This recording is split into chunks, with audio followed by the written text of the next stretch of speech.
Creo que el Señor ha sido maravilloso con nosotros durante este tiempo. Hay tiempos difíciles en medio del mundo, pero el Señor nos guarda, nos tiene aparte. Estamos como encapsulados, ¿no? Estamos guardados por su mano, y Él hace cosas muy grandes con nosotros. Su misericordia se manifiesta cada día, renueva sus misericordias en nuestra vida y establece también su reino en nosotros. Por supuesto que queremos que Él crezca y nosotros menguemos, ¿no? Ese es el verdadero evangelio, cuando Cristo se revela en nuestra vida.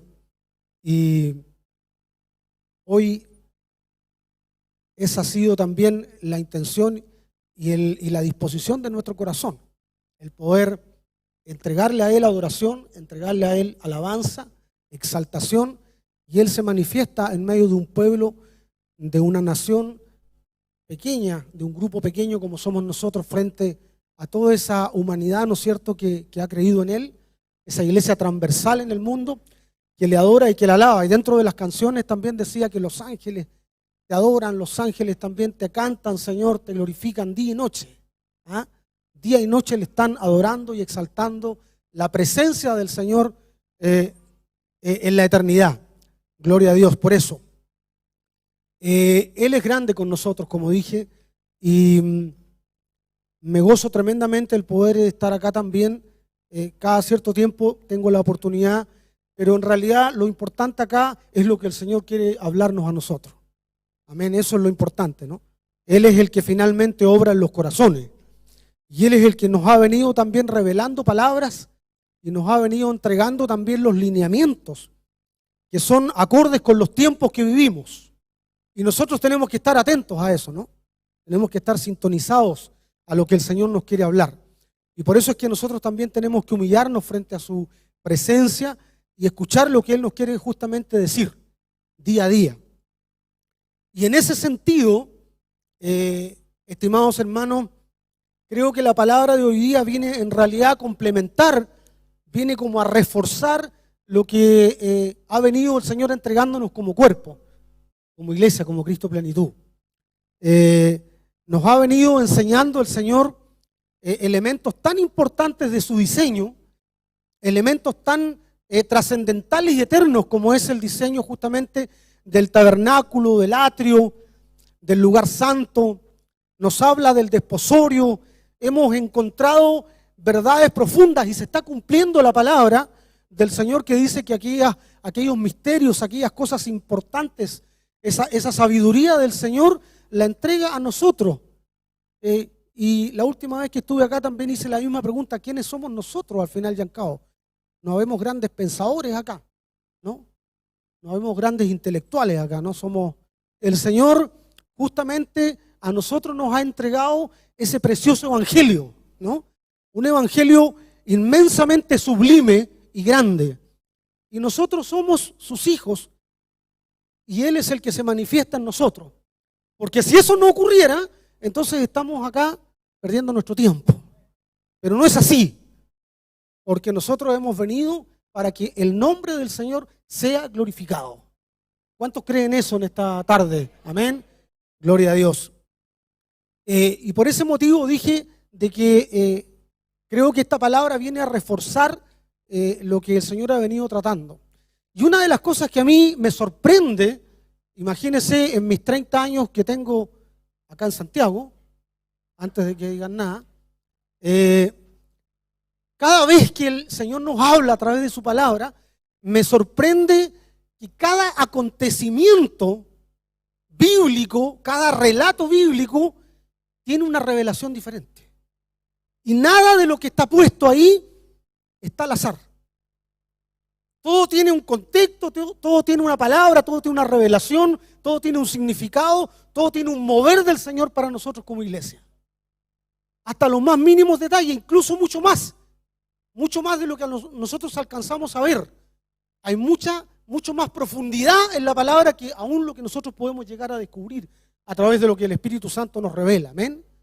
Y por eso digo, me sorprende, porque hay situaciones que uno de repente puede leer o puede entender en alguna medida, y el Señor comienza como a confirmar otros elementos que la componen, porque su palabra es transversal. Bien, tiene un contexto completo.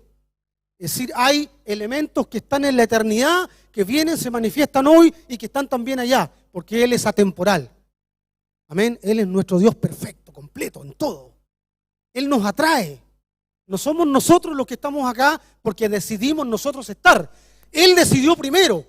Él decidió primero atraernos hacia sí. Bien, ¿y por qué? No tengo idea. No sé. En realidad no sé por qué. ¿De dónde nace esto, este misterio tan grande? Porque no hay nada en nosotros que pudiera haber gatillado que Él nos amara. No hay ningún elemento importante que podríamos destacar en medio de la sociedad, de la humanidad, que pudiera decir, eso fue lo que gatilló el amor. No, Él por su propio deseo y voluntad decide atraernos hacia Él. Es algo grandioso y maravilloso. Algo que en realidad no se puede entender. Y recuerdo yo uno de los relatos de Salomón cuando termina de construir el templo y en parte de su oración dice, verdaderamente, Señor, no puedo entender cómo un Dios tan grande y eterno puede estar contenido en este lugar. Él estaba sorprendido, decía, Señor, un Dios tan grande, insondable, eterno, profundo, completo, puede estar aquí y posicionarse en medio de nosotros en este lugar. Y más aún cuando viene también por su sola voluntad y decide tomar aquello, ese diseño eterno y maravilloso, y hacerlo realidad en nosotros, siendo nosotros ahora su morada. Y podríamos decir entonces, doblemente sorprendido, como Salomón, como tú, Señor, en tu gran autoridad, en tu conocimiento perfecto, en tu autoridad eterna, sublime, vienes a posicionarte en nosotros. ¿Cómo lo puedes hacer, Señor? ¿No le emociona eso? Saber que Él toma la decisión de posicionarse ahora en nosotros, que nosotros somos el tabernáculo, que nosotros somos la morada del Señor, que nosotros somos en donde Él decide habitar, en donde Él decide mostrarse, en donde Él decide revelarse. Y por eso creo que esto emociona, creo, a nuestra vida, el saber que justamente Él, con ese amor tan grande, cada día trae misericordias, trae palabras, trae situaciones que nos van enseñando. Y la oración que normalmente podríamos tener, Señor, abre nuestros ojos para ver tu mano cada día, ¿no? Porque a veces caminamos por la vida sin darnos cuenta que la mano del Señor está ahí en cada paso que damos. Esa mano del Señor sobre sus hijos. En cada situación que vivimos está la mano del Señor. Y a veces no nos damos cuenta de lo que pasa. Y creo que este relato, que ya lo hemos compartido muchas veces, se encuentra en Juan capítulo 2. Y voy a complementar de esto ya, de lo que ya se ha hablado acá, quizás dándole un enfoque un poquito más a la institución divina del matrimonio. En Juan capítulo 2, del verso 2 al 11, hay un relato precioso que, como dije, ya lo hemos compartido, se ha compartido acá, y que vamos a extraer de él aquella palabra que el Señor tiene para nosotros. Amén. Dice lo siguiente, búsquelo usted ahí. Dice, al tercer día celebró una boda en Caná de Galilea y la madre de Jesús se encontraba allí. También habían sido invitados a la boda Jesús y sus discípulos. Cuando el vino se acabó, la madre de Jesús le dijo, ya no tienen vino. Mujer, ¿y eso qué tiene que ver conmigo? Respondió Jesús. Todavía no ha llegado mi hora. Su madre dijo a los sirvientes, hagan lo que él les ordene. Había allí 6 tinajas de piedra, de las que usan los judíos en sus ceremonias de purificación. En cada una cabían unos 100 litros. Y Jesús dijo a los sirvientes, llenen de agua las tinajas. Y los sirvientes las llenaron hasta el borde. Ahora saquen un poco y llévenlo al encargado del banquete, les dijo Jesús. Y así lo hicieron. Y el encargado del banquete probó el agua convertida en vino sin saber de dónde había salido, aunque sí lo sabían los sirvientes que habían sacado el agua. Entonces llamó aparte al novio y le dijo, todos sirven primero el mejor vino, y Cuando los invitados ya han bebido, entonces sirven el más barato. Pero tú has guardado el mejor vino hasta ahora. Esta, la primera de sus señales, la hizo Jesús en Caná de Galilea. Así reveló su gloria y sus discípulos creyeron en él. Amén. Amén. Hasta ahí la palabra del Señor. Bien, como dije al principio, no me cabe ninguna duda que no es casualidad que el Señor haya escogido una boda para iniciar su ministerio. No es casualidad. Porque quizás probablemente Él podía haber escogido la alimentación de los 5.000, por ejemplo, que era bastante rimbombante, por decirlo de alguna forma. Era como más espectacular, desde el punto de vista humano, alimentar a 5.000, o a lo mejor darle vista a un ciego, o probablemente quizás a un paralítico, hacerlo caminar como lo hizo durante el desarrollo de su ministerio. Sin embargo, Él escoge, dentro de su conocimiento perfecto, Él escoge las bodas de Caná. Escoge una boda, ¿ya? Y no me cabe duda a mí de que eso tiene también una palabra reveladora para nosotros.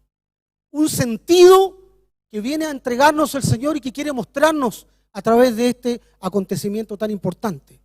Y hay muchas cosas que yo me preguntaba cuando compartían la palabra también respecto de esto, hace algunas semanas atrás, que nos compartían también esta misma palabra. Y una de las cosas que, no sé, a usted qué se le viene a la mente cuando hablamos de boda hoy día, en nuestro contexto, digamos, de nuestra cultura, quizá puede ser distinta a la cultura de los judíos de ese tiempo, pero hoy día lo que se nos viene como concepto de una boda, yo creo que es completamente distinto a lo que pasa acá. Porque si yo le pregunto a usted qué se le viene hoy día respecto, qué viene a su mente cuando le hablan de boda a usted, vienen cosas como va a estar la novia, ¿no es cierto? ¿Quiénes son los novios? ¿Cómo va a ser el acontecimiento? Hay toda una serie de situaciones que aquí en la palabra no se mencionan. Bien. Por ejemplo, aquí no aparece en ninguna parte la novia. Si usted lee el relato, en ninguna parte aparece el novio después de una manera bastante más pasiva, por decirlo de alguna forma. Entonces el Señor toma un acontecimiento también que viene a mostrarnos, por otro lado, la importancia que tiene la institución divina del matrimonio. Porque escoge justamente este acontecimiento para iniciar un ministerio.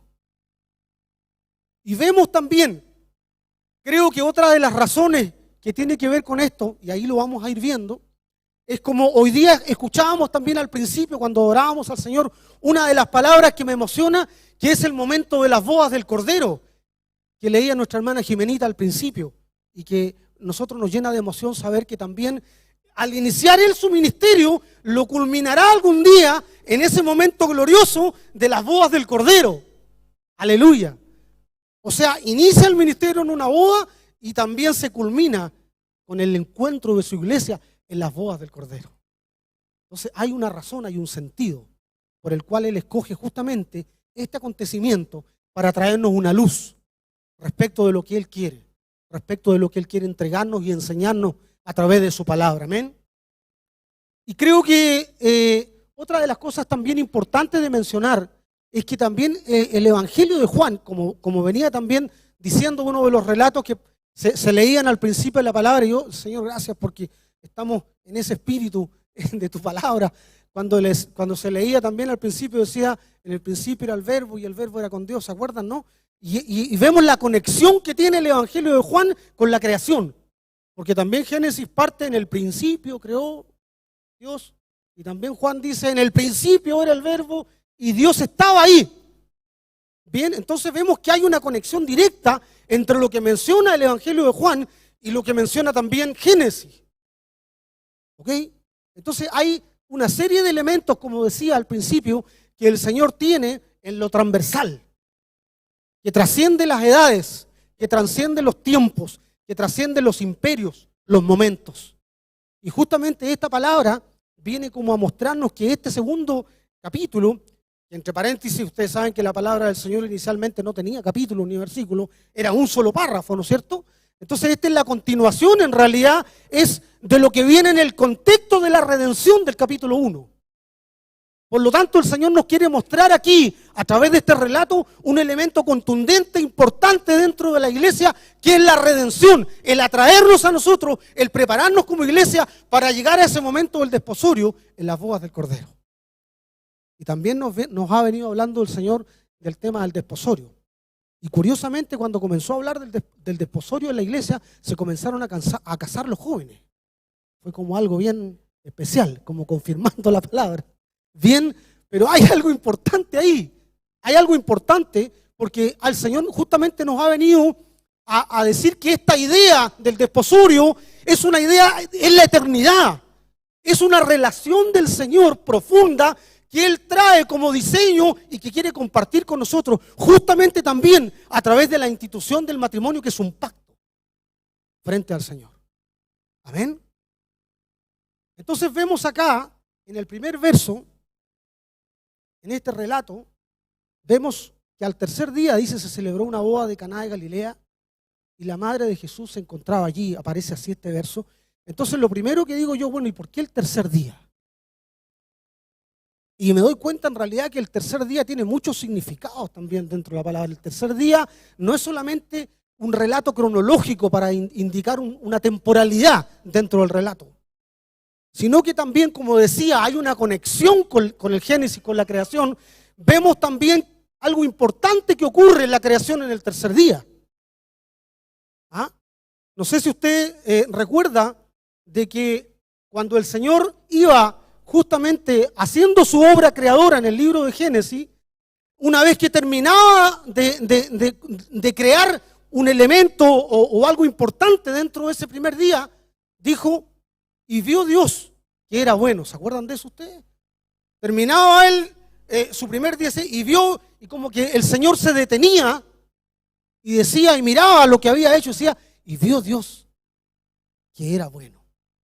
Bien, el segundo día pasa lo mismo, pero el tercer día en particular también hay algo importante acá que sale de Génesis capítulo 1, del verso 9, 10 en adelante, y dice que Dios comenzó a ordenar las aguas debajo del cielo, se reúnan en un solo lugar, dice que aparezca lo seco, y así sucedió. Este es el tercer día, ¿no es cierto? A lo seco Dios lo llamó tierra y al conjunto de aguas lo llamó mar. Y Dios consideró que era bueno, dice en el tercer día.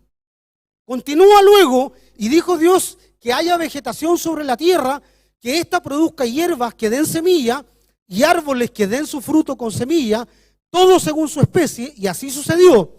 Y comenzó a brotar la vegetación, hierbas que dan semilla y árboles que dan su fruto con semilla, todo según su especie. Y Dios consideró que esto era bueno.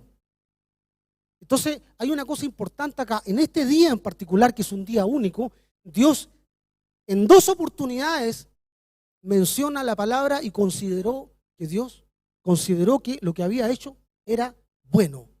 O sea, podríamos considerar que este día consideró doblemente bueno lo que había hecho. Porque menciona dos veces la palabra consideró que era bueno.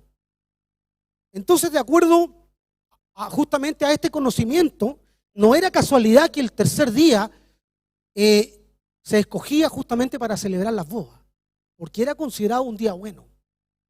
También yo me atrevo a decirlo sin haber encontrado esto, y me perdonan si a lo mejor estoy cayendo en un error acá, pero creo que el tercer día también tiene que ver con la glorificación de Jesucristo. El tercer día también resucita para consumar la victoria sobre el pecado y darnos redención a nosotros.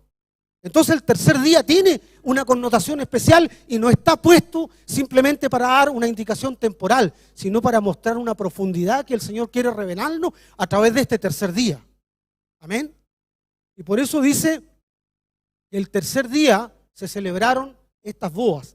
Entonces justamente ese quizá haya sido la razón, probablemente, como está en el conocimiento de Dios, que se hayan celebrado estas bodas en Caná de Galilea. Lo segundo importante acá es entender también, y nos hablaban de esto, ¿por qué escoge Caná de Galilea? ¿Por qué escoge este lugar? para comenzar su ministerio. Ustedes saben que Galilea ya se nos había dicho de alguna forma que viene de la palabra, si no me equivoco, Galil, algo por ahí, ¿no es cierto? Que significa círculo o rueda, algo por ahí también, ¿ya? Y eso todo tiene también una significación espiritual para nosotros. Pero yo quiero complementar a eso que se ha dicho, que está bien, que es muy profundo, y llevarlo un poquito más al sentido más práctico, digamos, de la geografía de ese lugar y del contexto histórico y diría un poco cultural del momento. Es como buscar un lugar menos apropiado para iniciar un ministerio desde el punto de vista humano, buscar un lugar lejano a Jerusalén, por ejemplo. O si alguien quisiera iniciar un ministerio importante aquí en Chile, en nuestra nación, probablemente cogería Santiago, ¿no?, para iniciarlo. Pero él escoge justamente Galilea, que era una ciudad al norte, donde estaba prácticamente en el límite, donde había también muchos elementos que la hacían como poco importante, porque había muchos inmigrantes también. Entonces creo yo, sin duda alguna, de que esto tiene relación con lo que el Señor mismo había manifestado en su palabra, de que Él venía, ¿no es cierto?, a este mundo. ¿Para qué? Me ha ungido para dar buenas a los pobres. Me ha enviado, dice Lucas 4:18, a sanar a los quebrantados de corazón y a pregonar libertad a los cautivos y vista a los ciegos y a poner en libertad a los oprimidos. Creo yo que Galilea cumplía con estas condiciones. O sea, Galilea era una ciudad que no era tan importante, había mucha, quizás, pobreza, había mucha dificultad, había mucho. Entonces, de alguna forma viene a mostrar el Señor, eligiendo este lugar, de que Él quiere manifestar su gloria en aquellos que se humillan a Él, aquellos que están quebrantados, aquellos que están necesitados, aquellos que dicen sí al Señor. Amén. ¿Cuántos de nosotros hemos estado en esa condición y aún estamos en esa condición? Muchos quizás, ¿no? Pero Él viene justamente a entregarnos esta palabra que tiene que ver con sanar a los quebrantados de corazón. Creo también, sin duda alguna, que Galilea tiene esa representación. Además, geográficamente Galilea dice que era una zona geográfica que tenía muchos cerros, ¿no? Que tenía muchas montañas, partes secas quizás, u otros elementos asociados justamente a este tipo de, como sinusoides. Y eso también se relacionaba con la palabra rollos, que justamente la Torá se escribía en ese momento en rollo y eso significaba un acontecimiento, una revelación. Entonces creo también que puede significar de que a través de esta ciudad el Señor quiere revelarnos también algo importante. Entregarnos una palabra que quiera mostrarnos un trasfondo a través de ello. Y por eso creo que Caná de Galilea, además otra característica, no sé, que también veo en este lugar, es que justamente el Señor se estaba abriendo porque se estaba abriendo a los gentiles, a nosotros, gloria a Dios. Y estaba mostrando ya la apertura que Él tenía en la eternidad para con todos nosotros. Que sin ser del pueblo de Israel, hemos sido injertados dentro de ese pueblo para ser parte de su reino. Aleluya. ¿No le da alegría a usted eso? ¿No le llena de gratitud saber que el Señor haya tomado esta decisión tan hermosa en la eternidad por nosotros? Mirándonos como somos, siendo parte ahora, en la oración se hablaba de esas vestiduras que el Señor que nos atrae y que nos pone, que reflejan, ¿no es cierto?, la justicia, las oraciones justas, que reflejan la obra del Señor en nosotros para atraernos hacia Él y para ser parte de su reino. Gloria a Dios. Por eso creo que es un lugar perfecto, porque todas las cosas que el Señor hace son perfectas y son completas en Él. Y estaba allí, dice la madre de Jesús, en el verso siguiente. Y fue también llamado Jesús y sus discípulos a las bodas. Ahora la madre de Jesús dice que estaba allí. Entonces me da la impresión también de que al estar ella ahí en esas bodas, tenía cierta cercanía probablemente con los que estaban haciendo la celebración de las bodas, porque ella ya se encontraba allí. Bien, eso puede ser algo correcto o no tan correcto, no hay nada escrito que pueda sustentar lo que estoy diciendo respecto de la relación, pero uno podría concluir Si ella se encontraba en el lugar, menciona después que Jesús fue invitado, pero ella ya estaba ahí, como que era parte de la organización. María, la madre de Jesús. Y también dice, y sus discípulos. Recordemos que en el capítulo 1 ya el Señor había comenzado a llamar a los discípulos para comenzar su ministerio. Y ellos estaban con él, los que en ese minuto ya habían sido convocados. Pero estaba la madre de Jesús. Y parte aquí con el relato que estaba ella al principio. Entonces aquí viene otra palabra también importante para nosotros. Fíjese que en esa época, digamos, en el contexto del judaísmo, el hombre tenía como un papel bastante más significativo que la mujer. De alguna forma había como esa diferencia del hombre respecto a la mujer. Entonces aquí aparece también mencionada, a diferencia de lo que ocurría, aparece mencionada una mujer primero, antes que los invitados, antes que los hombres, que los discípulos del Señor eran todos hombres. Pero aquí aparece en el relato, en primer lugar, estaba allí la madre de Jesús, una mujer. Y cuando el Señor habla de la mujer, entiendo yo que habla de redención. Amén. Porque el Señor le ha dado un papel tan importante, tan digno, tan hermoso a la mujer, que a través de la mujer justamente es que Él viene y cumple esa obra gloriosa de encarnación a través de María. Entonces por eso es que de alguna forma también hay un orden en este relato. ¿Ya? Nos sale diciendo estaba Jesús, estaban los discípulos y también estaba María. No, estaba María ahí y luego los hombres, porque hay un orden en la redención. Recuerden ustedes también en el libro de Éxodo, cuando justamente en Éxodo 1, del 15 al 22, donde justamente también las mujeres, un papel muy importante, dos mujeres parteras, justamente dan a conocer que pusieron a Dios primero y por eso Dios obró recordando su pacto de redención para con el pueblo de Egipto. Y por ese motivo también el Señor levanta a Moisés, pero hay una obra de la mujer antes, estas dos mujeres. Entonces el Señor también toma esta figura para honrar su creación y justamente para posicionar, digo yo, a la mujer como un instrumento glorioso, como un instrumento al fin y al cabo, porque la gloria es para Él. Amén. Pero un instrumento de redención.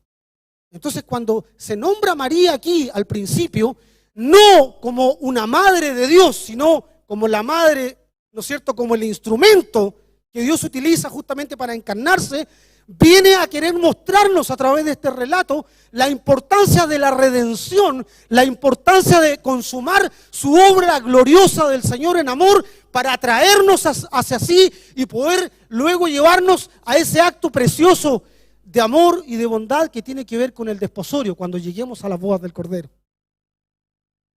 Aleluya. Entonces creo que hay muchas razones por las cuales también nuestras hermanas debieran estar muy agradecidas y contentas del Señor por este papel tan importante que el Señor ha mostrado también a la mujer dentro del plan de redención. Gloria a Dios. Entonces vemos también que estaba Jesús ahí y estaban sus discípulos. Él inicia este ministerio y lo termina con las bodas del Cordero. Pero algo ocurrió acá. Y el verso 3 dice, y faltando el vino, la madre de Jesús le dijo, no tienen vino. Entonces acá, yo no sé qué cosa podría no faltar en un matrimonio hoy día. Quizás no necesariamente es el vino hoy día en nuestra cultura. Quizás la comida u otras cosas, no sé. Pero el vino,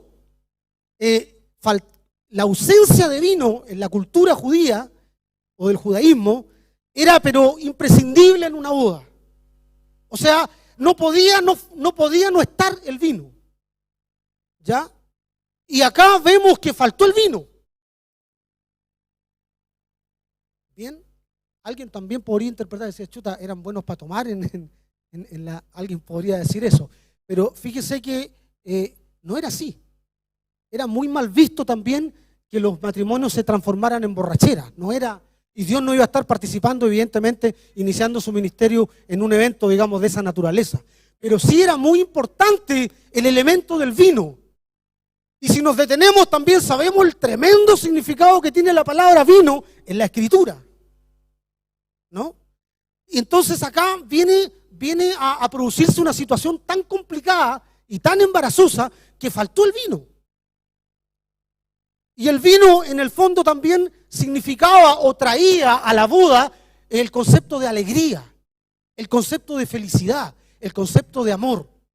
Vemos también, y todos sabemos, cuando tomamos la Santa Cena, sabemos también que el vino representa la sangre de Cristo que se derrama también por nosotros. ¿Por qué? Por amor. Entonces hay un significado de amor también aquí. Entonces podríamos interpretar de esta forma de que la ausencia de vino era en el fondo también ausencia de amor. Y eso me lleva a pensar en algo más práctico y darle un enfoque más bien también a lo matrimonial. No sé si usted a veces ha escuchado alguna vez algún comentario de los matrimonios, del amor entre un esposo y una esposa que con el tiempo se va desgastando, que como que ya no es lo mismo. Como aquellos matrimonios, ¿no es cierto?, que parten los primeros años y después con el tiempo se va como debilitando la relación de amor. Se va acabando el vino en esa relación. Se va terminando el vino, que es un poco lo que nos quiere mostrar el Señor, que la ausencia del Señor en nuestra vida genera justamente que se vayan acabando todos estos elementos temporales que muchas veces los matrimonios se fundamentan en cosas que pasan, en cosas que se terminan.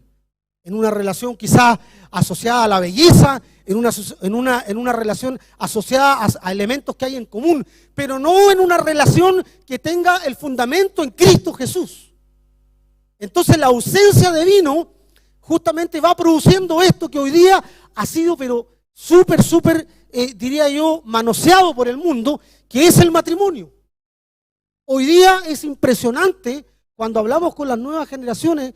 Yo hago clases también por ahí en algún lado y me quedaba conversando con unos alumnos hace un tiempo atrás y teníamos como una conversación ahí bastante más en la intimidad y se me ocurre a mí nombrar la palabra matrimonio y aparecen una serie de comentarios en contra, pero eso ya, o sea, hoy día el concepto de matrimonio es un elemento del pasado, ¿ya? Porque las tinieblas de alguna manera quieren torcer el verdadero diseño del Señor que está puesto en el matrimonio. Y aquí vamos a ver la importancia que tiene. Entonces, el acabarse el vino, el acabarse la felicidad, el acabarse el amor, viene a mostrar de alguna forma, ¿no es cierto?, de que el Señor necesita hacer ciertas cosas en nosotros y cuando se acaba eso, entonces también se acaba la felicidad y el amor. Yo no sé, también voy a decir algo acá, nunca tan directo como los pastores, por supuesto, pero sí, en los años de iglesia que tengo, me he dado cuenta que también los temas de divorcio han aumentado dentro de las iglesias. Y eso habla también justamente de la ausencia de este vino, que representa de alguna forma también la presencia del Espíritu Santo, obrando en los corazones. Entonces también es como embarazoso de que un matrimonio tenga que disolverse, porque ese no es el diseño del Señor. Bien. Y por ese motivo vemos acá que esta enseñanza de la Biblia es que Dios también viene a posicionar el matrimonio como un elemento importante dentro del plan eterno que Él tiene de redención. No escoge otra relación. No escoge una relación padre-hijo. Escoge una relación matrimonio para mostrar esta verdad. De ahí la importancia que tiene también esta institución que se le ocurre al Señor, porque vamos a ver que en realidad lo que quiere hacer Él es manifestar su gloria a través de este elemento. Pero cuando esto no se toma en la posición correcta, en el momento correcto de Dios, entonces los resultados son ausencia de vino. Ahora, la madre de Jesús viene, ¿no es cierto?, y le dice al Señor, no tienen vino. Entonces suena como que es un reclamo quizá, o suena quizás como una situación, un poco un requerimiento que hiciera ella al Señor Jesús. Imagínense, lo encuentro como extraño también, porque Jesús era un invitado. Y cuando falta algo en una boda, yo no voy a ir a un invitado a decirle falta tal cosa, ¿no? Es como extraño. ¿Ya? Imagínese, usted está invitado, lo invitan, llega, se sienta y le dicen, me falta la comida de esto. Yo estoy invitado acá, no soy parte, pero ella parece y da la impresión también que como anfitriona, como cercana, porque ella estaba ahí, ve la ausencia de vino, se acerca a Jesús y le dice, Señor, no hay vino, como queriendo decirle, Señor, hace algo tú con esto. Resuelve el problema. O sea, por favor, hace algo tú en tu autoridad. Ahora, quiero poner un contexto un poco lo que dice Lucas capítulo 1, de lo que había vivido María y por qué ella toma de alguna forma esta postura ahí. En Lucas 1:31 dice, y he aquí el ángel del Señor, y he aquí concebirás en tu seno, diciéndole a María, y parirás a un hijo, y llamarás su nombre Jesús.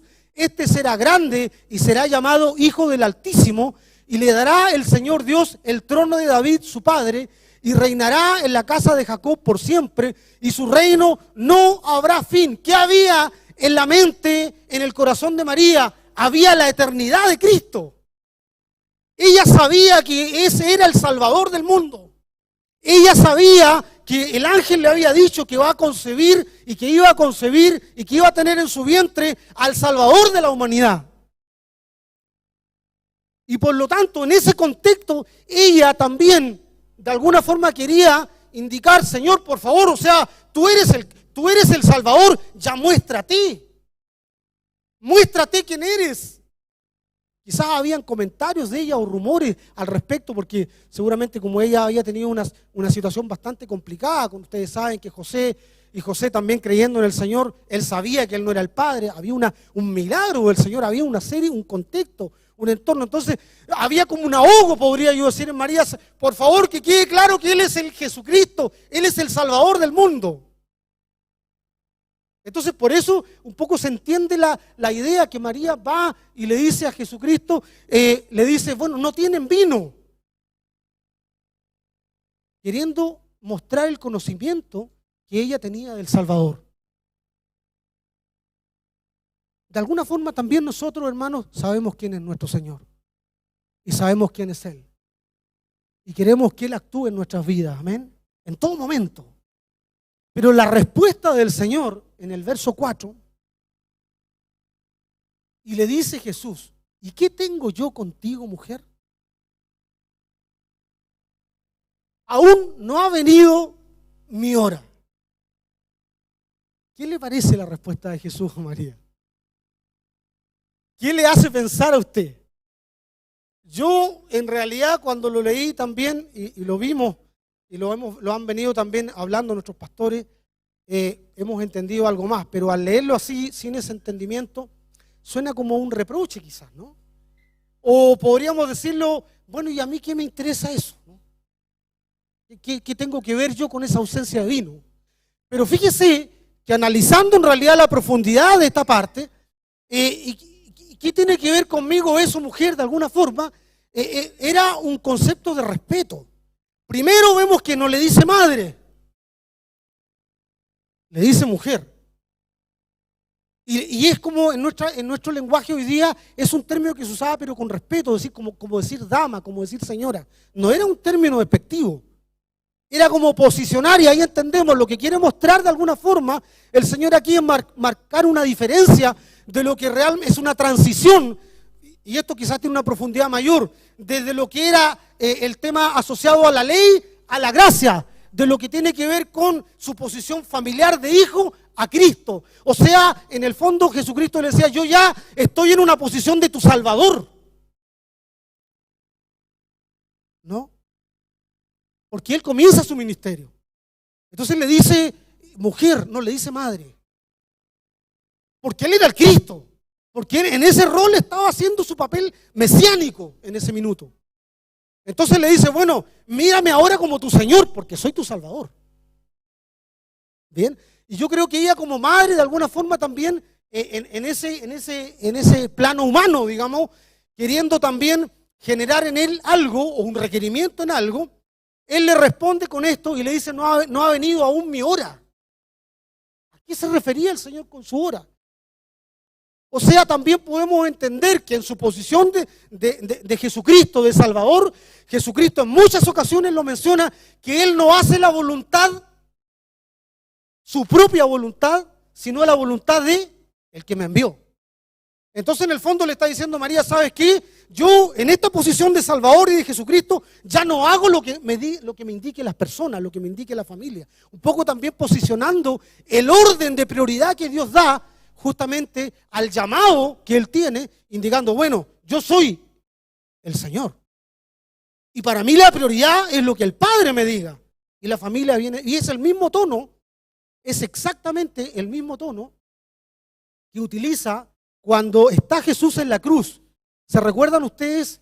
Y está María justamente frente a él, la misma frase, y dice, y como vio Jesús a la madre y al discípulo que él amaba, que estaba presente, le dice a su madre, mujer, he aquí tu hijo.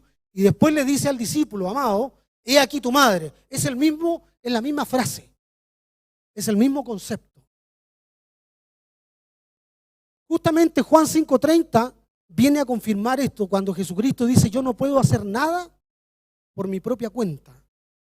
Juzgo solo según lo que oigo y mi juicio es justo, pues no busco hacer mi propia voluntad, sino a cumplir la voluntad del que me envió. Amén. Entonces aquí se produce también un elemento muy importante cuando el Señor nos llama a nosotros, porque se comienzan a quebrar esquemas familiares de linaje, de iniquidades, una serie de elementos espirituales que el Señor nos ha venido mostrando. Cuando venimos al Señor, todos aquellos elementos que pudieran ser de familia, tradiciones, situaciones que a veces se quieren poner por sobre lo que el Señor quiere de nosotros, el Señor las viene a quebrar en nuestra vida. Y me recuerdo yo hace unas semanas atrás, cuando, quizás bastantes semanas atrás, cuando hubo un llamado también a que pasen todos acá al frente los que habían tenido algún pacto con el bautismo de la Iglesia Católica, ¿se acuerdan? Y me sorprendió la cantidad de personas que pasaron acá, tomando esta posición de acá y tomando lo que el Señor dice, ¿no? Y dejando aquellas cosas que venían del pasado, que están asociadas a los familiares. En otra parte, ¿no es cierto? Dice el Señor también en su palabra, el que no dejare padre y madre, no es digno de ser mi discípulo. Dando a entender, no que la familia no importa, sino que dando a entender la prioridad cuando venimos al Señor. La prioridad no eres tú, la prioridad es lo que me dice mi padre. Tú no eres la que me dice a mí, con respeto, por supuesto, dama, le dice, ¿no? De alguna forma puede traducirlo mejor. No eres tú la que me da los tiempos de cuando yo tengo que manifestarme, porque eso es, el Padre me lo entrega. Entonces, cuando el Señor nos dice algo, ¿no es cierto? Cuando la voluntad del Señor se choca con la voluntad humana, se contrapone con los elementos de tradición, con los elementos que traemos, entonces tiene que primar la voluntad del Señor, aunque eso quizás duela. Y eso es lo que ha venido haciendo el Señor durante este último tiempo con nosotros. En el último campamento el Señor se manifestó de una manera muy potente en eso, incluso con los niños, quebrando muchos elementos ahí, manifestando su gloria. ¿Por qué? Porque el mover del Señor hoy día en nuestra iglesia es justamente llevarnos a esa posición de transición al lugar santo, donde se comienzan a confrontar y a alinear aquellas cosas que están ahí torcidas, que tienen que ser tratadas en el Señor y que a veces van a venir con dolor. Por eso es que también el Señor nos ha llamado a eso, de que hay situaciones que salen de nuestra vida, pero tienen que salir con dolor, con sufrimiento, porque luego de ese sufrimiento está la victoria del Señor. Entonces por eso Cristo viene, bueno, ¿y qué tengo que? Todavía no viene mi hora. Algunos creen, y de acuerdo a lo que yo estuve investigando, puede referirse también al momento en que Cristo justamente resucitado consuma la victoria sobre el pecado. O quizás viene a otro elemento donde Él justamente levanta su obra. Pero lo que quiere dejar en manifiesto acá es que justamente los tiempos que el Señor nos da no siempre son los tiempos que tienen que ver con lo que nosotros tenemos planificado. Bien, yo creo que en lo personal nunca hubiese tampoco pensado estar acá en este lugar, pero el Señor hace cosas y ahí viene la segunda parte, porque fíjese que aquí no vemos un ida y vuelta de María, ¿no? Aquí no viene como la mamá, ¿no es cierto? Porque ella se posiciona en el lugar correcto y no viene una vuelta a decirle, pero ¿cómo me puedes decir eso? Lo que podría hoy día decirle una mamá a su hijo, aunque sea grande, aunque tenga 40 años, aunque tenga 50 años, en el caso de Cristo era de los 30, pero aunque tenga 40 o 50 años, las mamás, igual a uno le decimos, bueno, yo soy tu madre, te más respeto. ¿No? Hay algunos de aquí que les ha pasado quizás. Mi mamita tiene como más de 100, no, 88. Y por ahí, cuando se enoja, hay que tenerle también su respeto. Pero ella no devuelve a Cristo porque se ubica en la posición que Dios le dice, ¿no? Ella entiende lo que está pasando. Esto echa por tierra también toda esa teoría, todo ese invento del diablo a través de la santidad de María. Que si bien es una mujer muy importante, es una mujer al fin y al cabo que Dios usa para la gloria de Cristo. ¿Bien? Entonces por eso es muy importante ver la posición que ella toma acá, el no, y vean lo que dice en el verso 5. En el verso 5 dice, su madre dice a los que servían, haced todo lo que os dijere. Noten que aquí María toma como cierto control de la situación. ¿Ah? Es como que ella dándole instrucciones a los sirvientes. Porque dice, bueno, mire, ¿sabe qué? Todo lo que él les diga, háganlo. Yo le agregaría ahí, háganlo ahora. Porque María sabía que lo que el Señor iba a hacer siempre es bueno. Cuando el Señor quiere decirnos algo, la enseñanza que sacamos de acá es que tenemos que hacerlo y hacerlo ya. Pero a veces nos pasa a nosotros que tenemos ciertas indicaciones que se nos dan que las postergamos. Como que un poquito más allá. Hay ciertas demandas que el Señor tiene claramente establecidas en nuestra casa, en nuestra vida, y nosotros no las tomamos en cuenta.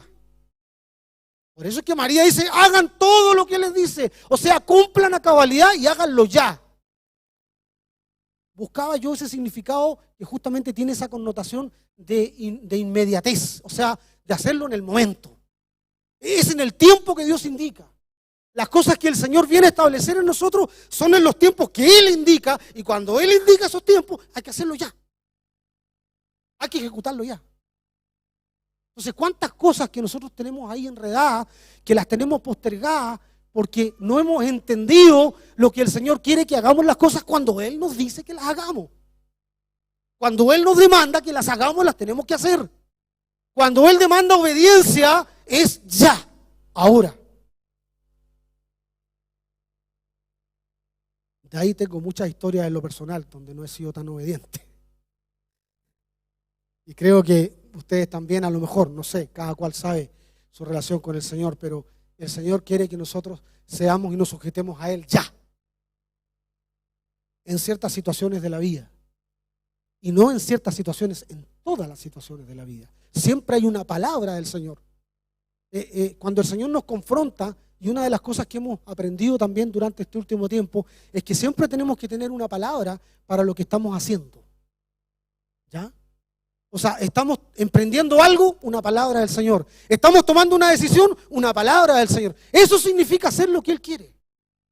Tener una palabra de Él. No tener solamente un testimonio, que es válido. El testimonio es válido. Sí, el Señor vino a mi vida, pero eso es un testimonio. Pero si el testimonio no tiene palabra, pasa a ser un testimonio nomás, un histórico. Por eso es importante lo que dice María acá, háganle caso. O sea, tomen en cuenta la palabra del Señor como suya. Háganlo. Tengan una palabra para cada cosa. Y en eso tenemos que trabajar. O sea, si nosotros hoy día tenemos algo que estamos desarrollando en nuestra vida, ¿cuál es esa palabra que sustenta? Por eso que también, de alguna forma, el Señor ha estado obrando en esta casa, en esta iglesia, con los jóvenes particularmente, cuando los confronta y dice, bueno, ¿cuál es la palabra que tienes para esto? Y ahí están ellos varios días buscando la palabra. Y por ahí encuentra una palabra y después tiene que ser sometida también esa palabra al escrutinio que el Señor da. Entonces nosotros también, ¿cuál es la palabra que tenemos en estos tiempos? ¿Cuál es la palabra que el Señor nos ha dado en esta época que estamos viviendo como país tan compleja? ¿Cuál es esa palabra que tenemos para entregar? ¿Se recuerdan la semana pasada? Una de las cosas que nos dijeron, tengan una palabra esta semana, busquen una persona a quien bendecir, tengan una palabra para ella. ¿Cuál es la palabra que tenemos nosotros? Entonces, en eso tenemos un aprendizaje todavía. Tenemos que tener la palabra adecuada para cada situación de la vida. Para cada decisión, una palabra del Señor. Para cada rol, una palabra del Señor. Como padres, como hijos, como esposos, como parte del cuerpo de Cristo, dentro del trabajo, como profesionales, como trabajadores, como lo que sea. Tenemos que tener una palabra que sustente nuestra vida. Porque si no estamos en esa palabra, entonces estamos en debilidad. Se nos va a acabar el vino.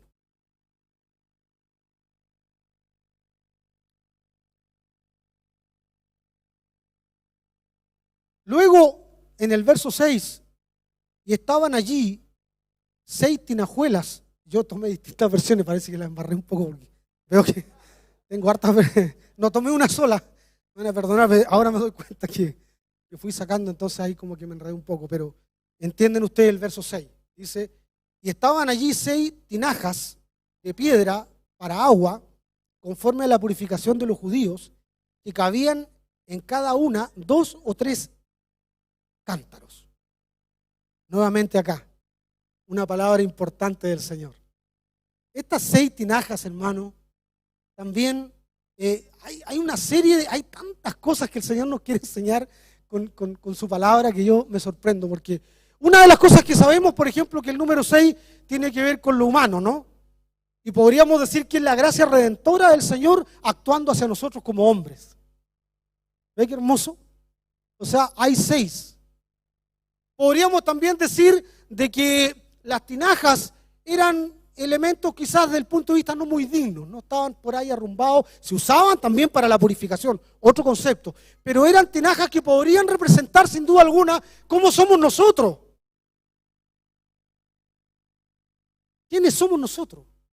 Como hablábamos también hace un tiempo atrás de la palabra de que Dios toma estos utensilios de barro, que en este caso son de piedra, ¿para qué? Para manifestar su gloria.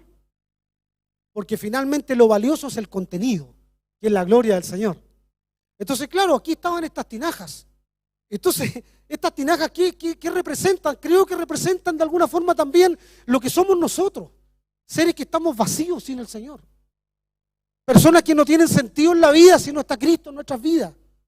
Personas que no tienen un propósito y no lo encuentran si no lo encuentran con Cristo. Personas que han entendido que realmente el valor está en el Señor. Ahí está el valor nuestro. No en el conocimiento, no en las cosas que logremos en la vida, no en nuestros logros, no en las cosas que hayamos alcanzado en lo humano, sino que es la gloria de Dios que se manifiesta en estos tinajas que son de piedra, que no tienen mucho valor, más que el valor de lo que hacen contener aquello. Entonces vemos acá que también hay otra cosa que no sé si usted se lo preguntó, pero yo traté de preguntarme todo lo que se me venía a la mente cuando relataba. O sea, a ver, pero si multiplico, son 100 litros, o sea, son 600 litros. Porque más o menos dice que cada tinaja contenía 100 litros aproximadamente. Dice, ¿cuánto tomaban ahí era como la pregunta que yo me hacía un poco, pero ¿sabe lo que me gustó de esto y qué entendí de esto al estudiarlo, al verlo, a intrusiar un poco en esto? Que tiene que ver con la gracia del Señor. O sea, que la gracia del Señor es abundante. El Señor cuando entrega sin medida. Hemos escuchado oraciones, Señor, danos sin medida, porque cuando Él da y su gracia sobreabunda. La gracia del Señor nos alcanza hoy, nos alcanzó ayer y nos alcanzará en el futuro porque es permanente, porque no tiene una medida, porque la gracia del Señor sobreabunda en nosotros, aún en el pecado más complejo, aún en el pecado más perverso, la gracia del Señor se sobrepone. Aleluya. Y por eso yo creo, le doy ese significado, hermano, porque creo que este tema de tanta abundancia, de tanta cantidad, tiene que ver justamente con lo que Dios hace con nosotros, cómo nos llena de situaciones hermosas donde se muestra la gracia del Señor en nuestra vida, en cada acto que tenemos, en cada paso que damos en nuestra vida, la gracia del Señor se manifiesta.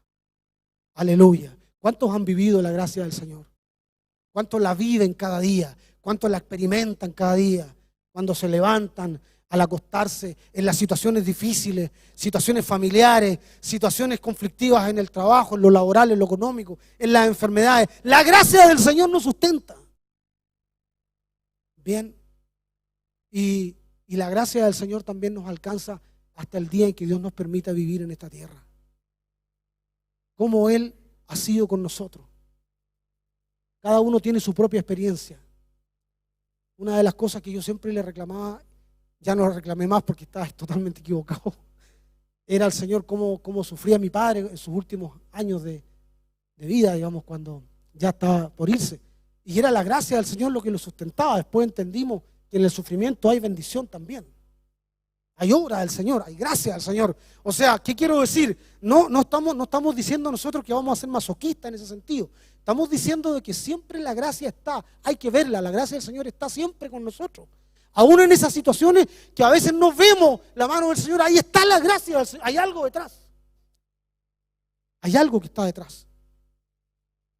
Y creo que estas tinajas vienen a representar el agua, digamos, que también tiene un significado en el agua, que es la presencia, que es la palabra del Señor, que viene a llenar nuestra vida.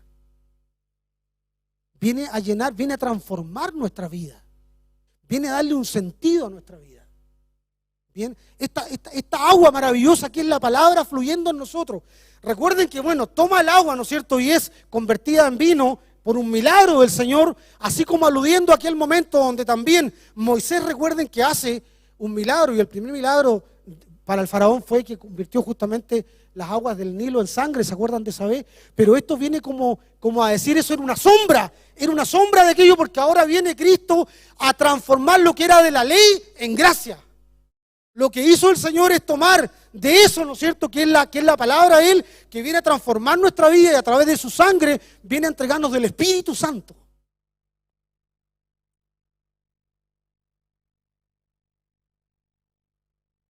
Se me fue la password de acá de él.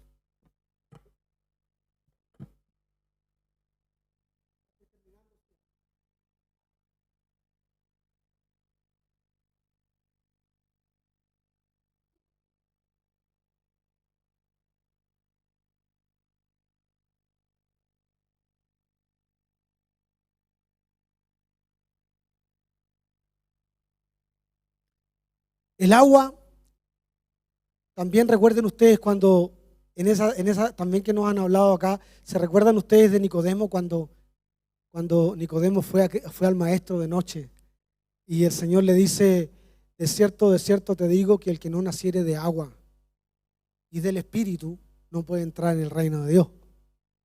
¿No es cierto? Aquí hay una enseñanza del Señor a través del agua que es importante también entender que eran tinajas de purificación, ¿no?, que se usaban justamente en ese tipo de ritos de purificación.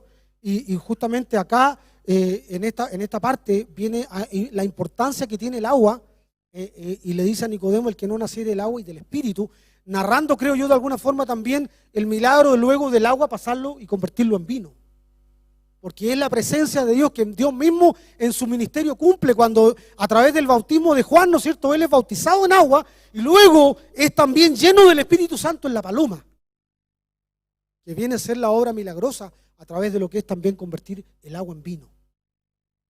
Entonces el Señor, claro, nos trae a Él, nos atrae en su gracia, en su poder, nos lleva a transformarnos a través de su sola palabra, y luego también viene a sellar nuestra vida a través del bautismo del Espíritu, a través de la llenura, de la presencia del Espíritu en nosotros, que es un milagro del Señor, porque el poner el agua en el cántaro todavía era una indicación del Señor, pero la hicieron los sirvientes. Recuerde usted, no la hizo Él. Pero hay una obra del Señor, hay una ordenanza de Él. Pero lo que Él hace luego es el milagro. O sea, nosotros tomamos la decisión por obediencia. Tomamos la decisión por obediencia a hacer las cosas. Nos entregamos a Él en obediencia. Vamos al bautismo en obediencia. Pero luego viene la obra del Señor para ratificar lo que Él quiere hacer en nosotros a través de la obra de su Espíritu. Y por eso dicen, no puede entrar en el reino de Dios si no nacieres de agua y del Espíritu. Son las dos etapas que el Señor vivió. Luego dice, Jesús le dijo, bueno, llenen las tinajas, las llenaron hasta arriba. Ahí decía, yo calculaba los 600 litros. Entonces les dijo, sacad ahora, llevadlo al maestresala. Se lo llevaron, y cuando el maestresala probó el agua hecha vino, sin saber él dónde era, o de dónde era, perdón, aunque lo sabían los sirvientes que habían sacado el agua, llamó al esposo. Entonces el maestresala en realidad era una persona, ¿no? Un encargado, no sé, podríamos decir como un catador, una cosa así, un evaluador de la calidad, ¿no? A lo mejor era una actividad muy rutinaria para él, quizás la había hecho cientos de veces, no sé, no explica eso, creemos en el contexto que puede haber sido así, pero él cuando él, ¿no es cierto?, se llama al maestresala justamente para probar el vino, porque él tenía conocimiento de lo que estaba pasando ahí.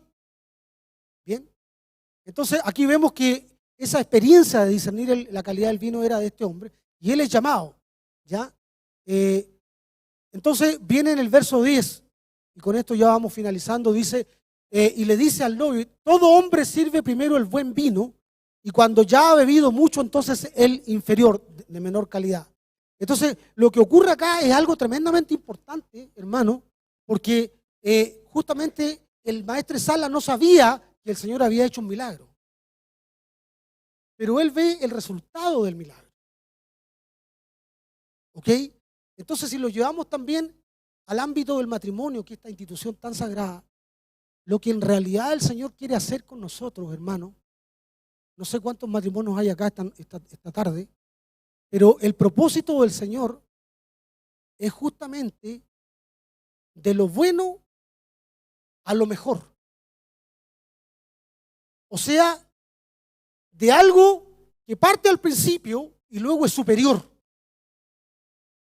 Porque aquí hay dos elementos que se tienen que dar y que Dios quiere reflejar a través de la institución del matrimonio. El primero es la felicidad y el amor que tienen que reflejarse en este pacto que tiene que ver con Cristo y el matrimonio. Y en segundo lugar, y lo vamos a ver más adelante, tiene que ver también con la representación de la gloria de Dios a través del testimonio de lo que está pasando en los matrimonios. Y eso me parece muy potente. Porque aquí hay una responsabilidad y una gloria del Señor que se quiere manifestar en un testimonio. O sea que aquí en realidad el matrimonio no solamente tiene que ver con tener un tiempo de felicidad y amor en Cristo, sino que también tiene que ver con un testimonio para que los otros vean quién es Cristo. Por el resultado de lo que está pasando. Porque Dios viene a renovar algo que es bueno en algo superior. Porque Dios viene a cumplió la ley, pero Él vino a entregar ahora la gracia que es superior a eso. Y por ese motivo, de alguna forma creo que cuando viene el maestresala y ve esto, dice, bueno, esto es una calidad superior, o sea, estamos haciendo esto, o sea, lo que estaba antes era bueno, pero esto ya es súper bueno. Esto es un vino y es el vino nuevo del Señor. O sea, lo que viene por delante para nosotros es mejor. Porque el Señor tiene cosas mejores para nosotros. Él quiere ir, y justamente la palabra del Señor habla de eso. Dice en Juan 15:11, estas cosas os he hablado para que mi gozo esté en vosotros y vuestro gozo sea cumplido. Hay un gozo del Señor en nuestra vida que se quiere cumplir. Entonces cuando Él viene a hacer esto, a mostrarnos algo, a transformar algo para que nosotros veamos su gloria manifestada y nosotros seamos testimonio a aquellos que nos ven. ¿Cuántos de los que están acá pueden realmente decir que son un testimonio para los que los rodean? En la institución que Dios ha establecido. Cada cual sabe, cada cual sabe. Por eso que la palabra dice también, para aclarar bien el concepto del vino, en Efesios 5:18, no os embriaguéis con vino, en lo cual hay disolución, antes bien, sed llenos del Espíritu Santo, que es nuestro vino en nuestra vida. Entonces, en esa obra del Espíritu, Él viene también a darnos esa alegría que el vino produce, que es el Espíritu en nosotros, ese gozo perfecto que habla acá en Juan 15:11. Es un gozo que da el Espíritu. Por eso es que también una de las cosas que quiero contar como experiencia brevemente es que yo no entendía mucho algunas cosas que me complicaban y no estamos filmando, dije nada, que me complicaban, y gloria al Señor porque Él siempre nos enseña. No podía entender cómo algunos hermanos y saltaban tanto. Yo estaba un poquito, no complicado, sino que estaba un poco confundido ahí. Yo, ¿cómo? Porque no entendía que en realidad cada cual tiene una vivencia distinta con el Señor. Cada cual está viviendo un gozo diferente. Cada cual lo manifiesta de una manera distinta. Pero la manifiesta en armonía con el cuerpo. Y todos estamos entregándonos al Señor. Entonces, cuando habla del gozo, no es un gozo colectivo que sea como estándar, sino que es un gozo individual que, si bien es para todo el cuerpo, se manifiesta de diferente manera en nuestra vida. Unos saltan, otros gritan, otros se tiran al suelo, otros oran, otros lloran, otros danzan, otros quizás están en silencio, pero todos están recibiendo del Señor. Todos están tomando ese vino en sus vidas. Todos están siendo llenos de la presencia del Señor. Cuando está ese mover del Señor, Él se va manifestando en las vidas de nosotros. Y eso es lo que Él quiere hacer también con nosotros hoy. Quiere manifestar, y lo ha hecho, y lo ha venido haciendo en estos tiempos difíciles. Creo, hermanos queridos, de que tomar esta palabra de 2 Corintios 2:14 que dice: más a Dios gracias, el cual nos lleva siempre en triunfo en Cristo Jesús. Amén. Y por medio de nosotros manifiesta en todo lugar el olor de su conocimiento. Gloria al Señor. Fíjense ustedes ahí que Él, cuando hace estas señales, y con eso estoy terminando, y dice, y sus discípulos creyeron en Él. No relata que fue un milagro, aunque lo fue, pero dice que fue una señal. Porque más importante que el milagro era lo que representaba.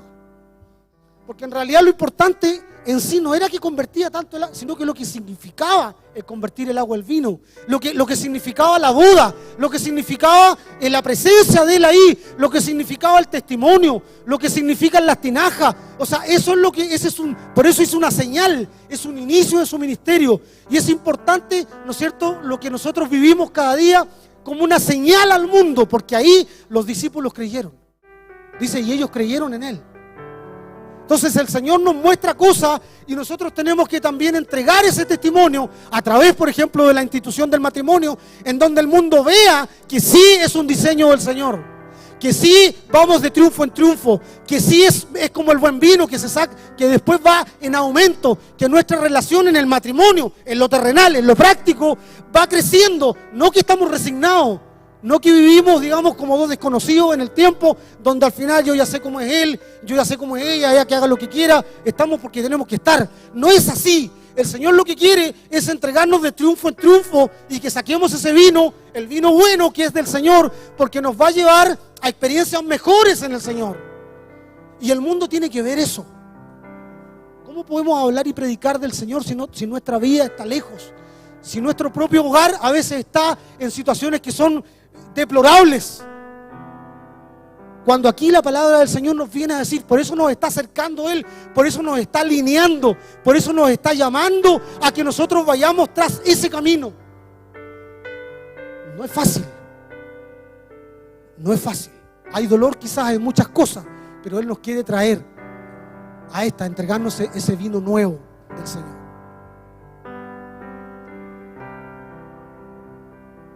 Quiero pedir que incline su rostro, vamos a orar al Señor y vamos a agradecerle a Él por esta palabra. Oh Señor, cómo Tú eres con nosotros. Cómo Tú eres con nosotros, Señor. Cómo Tú nos muestras Tu amor, Tu plan de redención manifestado, Señor, en este relato tan importante que viene hoy día a traer un significado en nosotros. Cómo Tú vienes, Señor, a establecer Tu palabra en estos tiempos donde aquellas cosas que Tú has diseñado han sido torcidas por el mundo, pero Tú las levantas en medio de Tu pueblo y en medio de Tu iglesia para testimonio del mundo. Tú has levantado un remanente, Tú has levantado, Señor, una nación, un pueblo, como dice Tu palabra, que no es quizás lo importante para el mundo terrenal, pero Tú has escogido a este grupo para representar Tu gloria, Señor.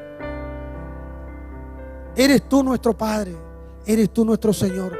Ayúdanos a sintonizarnos en esa frecuencia Tuya, en ese color Tuyo, en ese mover de Tu Espíritu, para poder entender las profundidades y el mover de tu Espíritu en nosotros, para poder abrirnos, Señor, a aquellas cosas que tú nos muestras en el tiempo, a poder entender los tiempos y ser entendidos en ellos, en medio de esta confusión que hoy día hay en el mundo.